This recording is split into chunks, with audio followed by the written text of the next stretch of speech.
Hi friends, మీ అప్పు మరికొత్త వీడియోతో మీ ముందుకు వచ్చేసింది.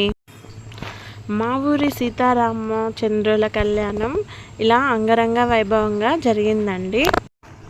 మా ఊర్లో ఇలా రైల్వే స్టేషన్కి దగ్గరలో రామాలయం ఉంటుందండి. ఆ రామాలయంలో ఎంతో అద్భుతంగా సీతారాముల వారి కళ్యాణం జరిగిందండి. రామాలయంని ఒకసారి చూసేయండి, ఎంత అద్భుతంగా డెకరేట్ చేశారో. స్వామివారిని దర్శించుకోవడం ఆ రోజు మహా అద్భుతం అండి, మహాప్రసాదంలా అనిపించింది. రాముల వారి కళ్యాణం కోసం ఇలా వేదికను అరేంజ్ చేశారండి. చాలా బాగా జరిగిందండి కళ్యాణం. చాలా స్పిరిచువల్గా అనిపించిందండి, చాలా మోటివేటివ్గా కూడా అనిపించిందండి. రామాయణ ప్రవచనాలు కూడా చెప్పారండి, చాలా మంచి మాటలు బోధించారండి. రామాలయంకు దగ్గరలోనే ఇలా ఆంజనేయ స్వామి టెంపుల్ కూడా ఉందండి. రాముల వారిని దర్శించుకున్న తర్వాత తన ప్రియభక్తుడైన ఆంజనేయ స్వామిని దర్శించుకోకపోతే ఎలా అండి? అందుకే ఆంజనేయ స్వామి టెంపుల్ కూడా వెళ్ళి దర్శించుకున్నామండి. ఆ టెంపుల్ అయ్యగారు అయితే చాలా బాగా ఆశీర్వదించారండి. కామశూర్పణక కోరె రాముని కాటన సీతను కబళింపబోవశేషుడే ముకు చెబులు గోయగ చేరికరాదుల జగడము కంపి 14,000 పాప రాక్షసుల పట్టి బధించెను బలు రాముడొకడే 14,000 పాప రాక్షసుల పట్టి బధించెను బలు రాముడొకడే. రామచరితము వినరండి, మోక్షమిదేయని కనరండి. రామచరితము వినరండి, మోక్ష. ఇలా మా రామాలయంలో ఇలా కళ్యాణోత్సవం జరుగుతున్నప్పుడు రామాయణ ప్రవచనాలు చెప్పడానికి హైదరాబాద్ నుండి అయ్యగారిని పిలిచారండి. తను అయోధ్యకి కూడా వెళ్ళి రామ వచనాలు చేశారండి. చాలా మంచిగా చాలా నీతులు బోధనలు చేశారండి. చాలా ఇయర్స్ తర్వాత ఇలా సీతారాముల వారి కళ్యాణాన్ని లైవ్లో చూశానండి. దాన్ని మీతో షేర్ చేసుకోవాలనిపించింది, అందుకే వీడియో తీసి షేర్ చేస్తున్నానండి. రాముల వారి కళ్యాణంకి వెళ్తున్నామంటే మనం ఇంటి నుండి తలంబ్రాలు కలుపుకొని తీసుకొని వెళ్తాం కదండి. తలంబ్రాలు, పసుపు, కుంకుమ అలా తీసుకొని వెళ్తాం కదండి. అక్కడ మనం కళ్యాణం చూస్తూ ఉండగా వాలంటీర్స్ వచ్చి తలంబ్రాలు అలా కలెక్ట్ చేసుకొని వెళ్తారండి. శ్రీకాంతకుంభకుంకుమపరీరంభో గుణానాం నిధిః పూర్వాచార్య కదంబ సేవితపద శ్రీపాంచరాత్రాగమః విశ్వక్సేన విభీషణ ప్రభృతిభిః భక్తైః సదా సేవితః పాయాన్న భగవాన్ పురాణ పురుషః కుర్యాత్ సదా మంగళం. ముహూర్తే సావధానా సులగ్నే సావధానా లక్ష్మీనారాయణ ధ్యాన సావధాన. రాజా రామచంద్ర భగవానికి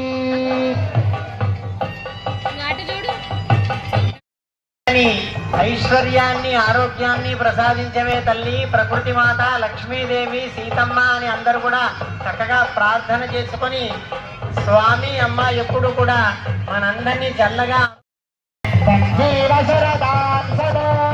మాంగళ్యధారణ ముహూర్త సుముహూర్తో అస్తు. చప్పట్లు కొట్టండి సంతోషంతో.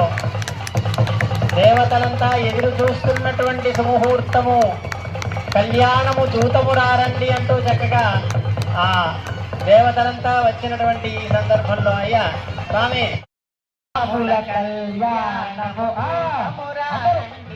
గట్టిగా అప్పగింతలు, ఊరేగింపు అంటే కుంభమేళ అలా అన్ని ఉత్సవాలు జరుపుతారు కదండి. ఇలా రాముల వారి కళ్యాణం అనగానే మనకు ఆ నెల రోజులు పండుగే కదండి. ఆ నెల రోజుల్లో నాగవెల్లి,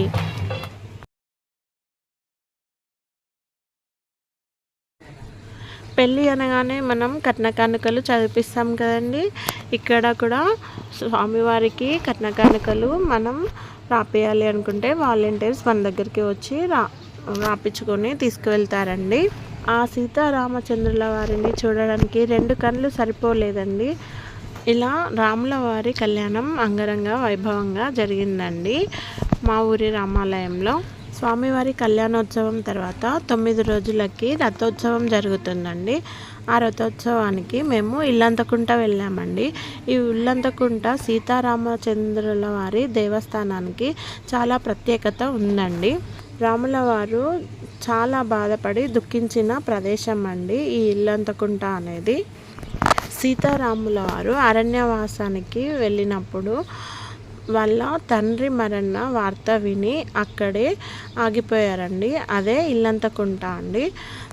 వాళ్ళు అక్కడే ఆగి పితృకర్మలు చేశారండి.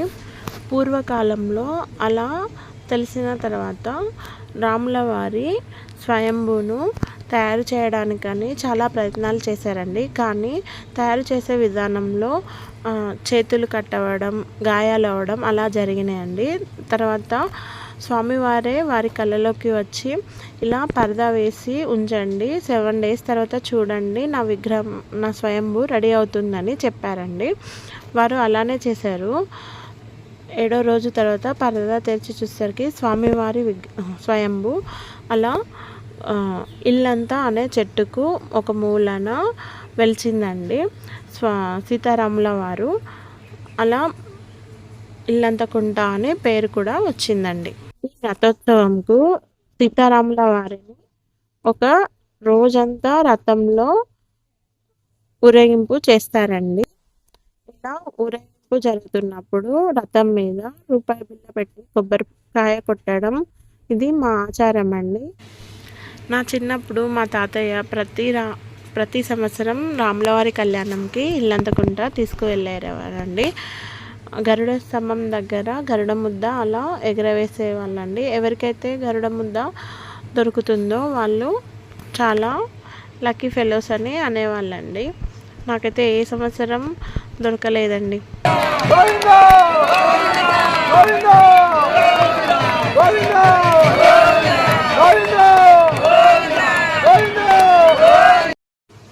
ఈ ఇల్లంతా అనే చెట్టుకు చాలా ముడుపులు కట్టి ఉంటాయండి. మన కోరుకునే కోరికలు నెరవేరాలని అలా ముడుపు కడతారండి. చాలా నిష్టతో చేసే పూజలకు ప్రతిఫలం దక్కుతుంది కదండి. చాలామందికి ఇలా ముడుపులు కడతారండి తమ కోరికలు నెరవేరాలని. ఇలా ఇల్లంతకుంట వెళ్ళి రాముల వారి రథోత్సవంను దర్శించడం వల్ల నాకు చిన్నప్పటి జ్ఞాపకాలు గుర్తుకు వచ్చాయండి. చాలా హ్యాపీ అనిపించింది. రాముల వారి రథోత్సవంలో ఇలా గరుడ దీపం వెలిగించడం, రాముల వారి నామాలు పెట్టించుకోవడం జరిగిందండి. చాలా హ్యాపీ అనిపించింది మా ఫ్యామిలీ మెంబర్స్ అందరికీ. దేవస్థానంలో స్వామివారి దర్శనం తర్వాత ప్రసాదాలు తీసుకోకుండా ఎలా ఉంటామండి. అలా ప్రసాదాల వైపు వెళ్ళి ఏమేమి ఉన్నాయో చూసి అన్ని ప్రసాదాలు అదొకటి అలా తీసుకున్నామండి. ఇలా స్ట్రీట్ షాపింగ్లో బ్యాంగిల్స్, టాయ్స్, ఇంకా స్వీట్స్ అండ్ మిక్చర్స్, చిన్నప్పుడు అమ్మ వాళ్ళు జాతరలకు వెళ్ళినప్పుడు తినడానికి చాక్ పీసెస్, చిలుకలు అలా కొనిస్తారు కదండి. వాటిని కూడా తీసుకొని మా అమ్మాయికి ఇచ్చానండి. తను అయితే చాలా హ్యాపీగా ఫీల్ అయిందండి. ఇలా ఇంట్లోకి కావాల్సిన పసుపు, కుంకుమ కూడా ఇలా జాతరలకు వెళ్ళినప్పుడు తీసుకుంటాం కదండి. అవి కూడా తీసుకొని ఇంటికి వచ్చేసామండి. ప్రసాదాలు తీసుకొని ప్రసాదాలు ఆరగించాక నెక్స్ట్ షాపింగ్ చేయకుండా ఎలా ఉంటామండి. జాతరలు అనగానే చిన్న చిన్న స్ట్రీట్ షాపింగ్స్ ఉంటాయి కదండి. అలా స్ట్రీట్ షాపింగ్ సైడ్ వచ్చామండి. చాలా మా చంద్రుల దేవస్థానంలో ఇల్లంతకుంటలో ప్రత్యేకతగా ఏమిటంటే అద్దాల మేడ ఉంటుందండి. స్వామివారు ఉయ్యాలలో సేవదీస్తున్నట్టు ఉంటుందండి. అది చాలా ప్రత్యేకంగా ఉంటుందండి. చూడదగిన స్వయంభూ అండి. Thank you for watching. Like, share, comment, subscribe my channel.